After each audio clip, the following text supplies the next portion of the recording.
semula ditambah jika persen untung diketahui, kita pakai rumus ini bisa jual sama dengan 100 tambah persen laba per 100 dikali beli. Jika persen rugi diketahui dengan menjual, nilai jualnya kita bisa gunakan rumus 100 tambah persen rugi per 100 kali beli. Nah, pakai beli juga gitu. Jika persen untung diketahui sama dengan 100 per 100 ditambah persen laba dikali jual. Untuk persen rugi diketahui, beli sama dengan 100 per 100 plus persen rugi dikali jual. Untuk soalnya, seorang pedagang menjual suatu barang dengan harga Rp210.000 dan mendapat untung 5% dari harga beli. Tentukan harga beli barang tersebut. Diketahui dari soal, harga penjualannya Rp210.000 dapat untung 5%. Yang ditanyakan dengan harga beli. Kita gunakan rumus harga penjualan sama dengan harga pembelian ditambah untung.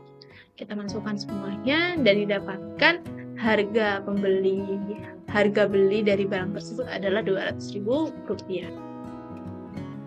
Yang ketiga, kita akan bahas mengenai rabat atau diskon, bruto, tara, dan neto. Rabat artinya potongan harga atau lebih dikenal dengan istilah diskon.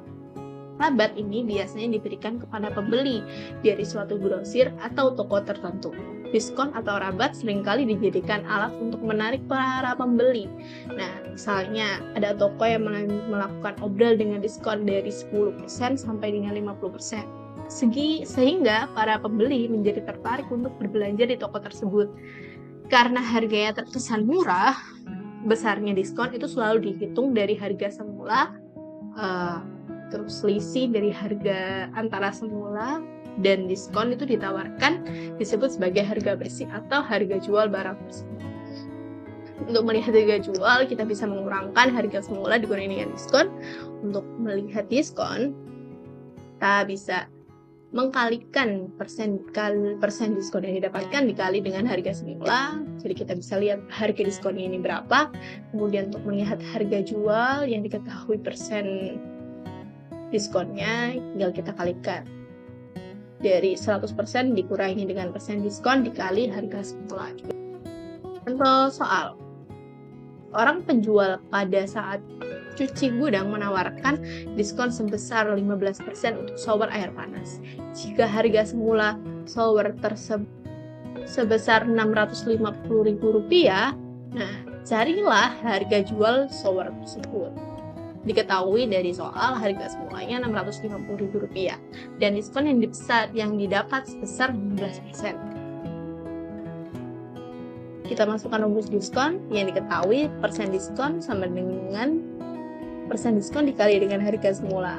Persen diskon yang didapatkan 15% dikali dengan harga semulanya Rp650.000.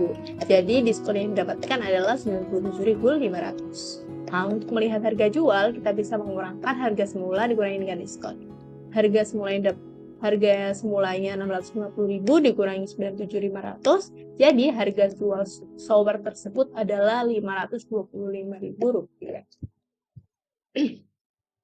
Kemudian kita akan belajar mengenai bruto, tara, neto. Neto atau sering disebut dengan berat bersih adalah berat isi tanpa kemasannya. Sementara itu, bruto atau berat kotor adalah berat isi beserta kemasannya. Nah, untuk selisih antara bruto dan neto itu dinamakan tara. Tara adalah potongan berat, yaitu berat tempat suatu barang. Jadi untuk rumusnya, untuk menghitung bruto sama dengan neto ditambah tara.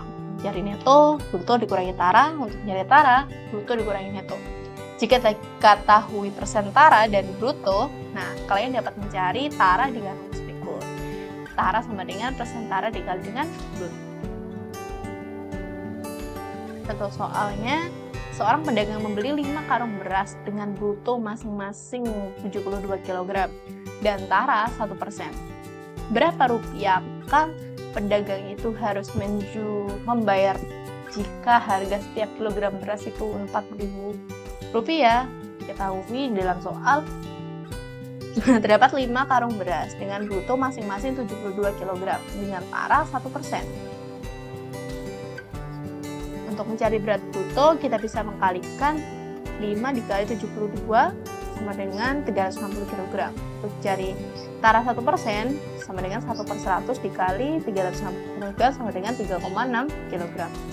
Kita cari duru netonya, atau berat bersihnya sama dengan 360 kg dikurangi dengan 3,6 sama dengan 356,40 kg. Nah, pedagang tersebut harus membayar 356,40 kg dikali dengan Rp4.000. Jadi yang harus dibayar oleh pedagang itu adalah Rp1.425.600. Dan bagian yang terakhir kita akan bahas yaitu bunga tabungan dan bunga terbagi menjadi dua, yaitu bunga tunggal dan juga bunga majemuk. Bunga tunggal adalah bunga yang dihitung hanya berdasarkan besarnya modal saja. Sedangkan bunga majemuk adalah bunga yang dihitung berdasarkan besarnya modal dan bunga. Hari ini kita akan belajar mengenai bunga sebagai contoh berikut. Vega menyimpan uang di bank sebesar Rp2.000.000 dengan suku bunga 18% setahun dengan bunga tunggal. Nah, kita tentukan besarnya bunga pada akhir bulan pertama, besarnya bunga pada akhir bulan, dan juga bunga besarnya uang setelah 2 tahun. Diketahui modalnya sama dengan 2 juta dengan bunga sama dengan 18% setahun. Untuk yang bagian A, besarnya bunga pada akhir bulan pertama, kita hitung 1/12 dikali dengan 18/100, yaitu bunganya 18/100, bunganya 18% dikali dengan 2 juta rupiah sama dengan 30.000. Jadi besarnya bunga pada akhir bulan pertama sebesar 30.000. Kemudian besar bunga pada akhir bulan ke-6, kita masukkan 6/12 atau 6/12 ini jumlah bulan dalam 1 tahun dikali 18/100 sama dengan dikali 2 juta sama dengan 180.000. Untuk bunga 2 tahun tinggal kita masukkan 2 dikali 18/100 dikali 2 juta rupiah sama dengan 720.000. Jadi jumlah uang seluruhnya 2 juta ditambah 720 sama dengan 2.720. Jadi jumlah uang setelah 2 tahun adalah 2.720 rupiah. Dari contoh soal sebelumnya dapat kita simpulkan bahwa bunga 1 tahun itu sama dengan persen bunga dikali modal. Nah, sedangkan bunga B bulan, B/12 dikali persen bunga dikali dengan modal. Atau juga bisa dihitung B/12 dikali bunga 1 tahun.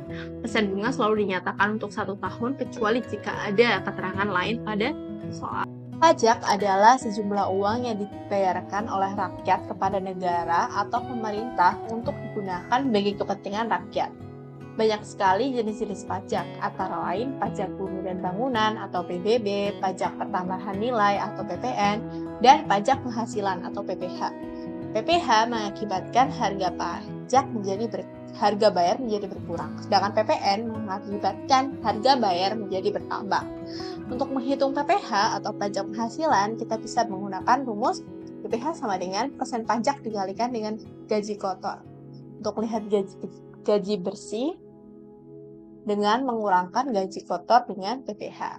Untuk menghitung pajak pertambahan nilai atau PPN, bisa dihitung menggunakan PPN sama dengan persen pajak dikalikan harga bersih. Untuk melihat harga total sama dengan harga bersih ditambah dengan PPN. Perhatikan contoh soal berikut.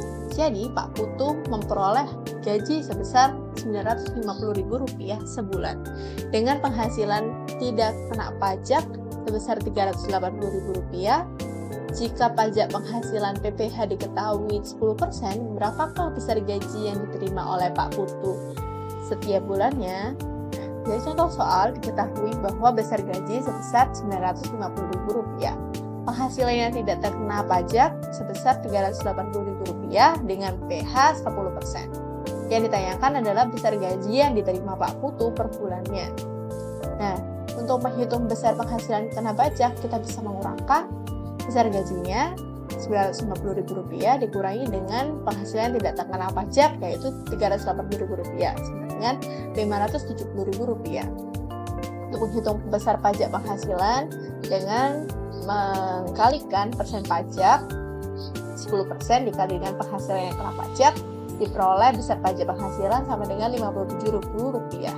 Nah, sehingga gaji yang diterima oleh Pak Putu sama dengan Rp950.000 dikurangi dengan Rp57.000 sama dengan Rp893.000. Jadi ini ada latihan soal yang harus kalian kerjakan agar paham mengenai materi yang telah kita bahas sebelumnya. Ada Harun dan juga Ibu Maria bantu ya untuk memperoleh jawaban. Dua soal juga ini ada soalnya Pak Chandra dan juga pemilik warungnya yang bantu mereka untuk mendapatkan hasilnya ya. Sekian dari saya. Kurang lebihnya mohon maaf. Wassalamualaikum warahmatullahi wabarakatuh. Sampai jumpa di lain waktu.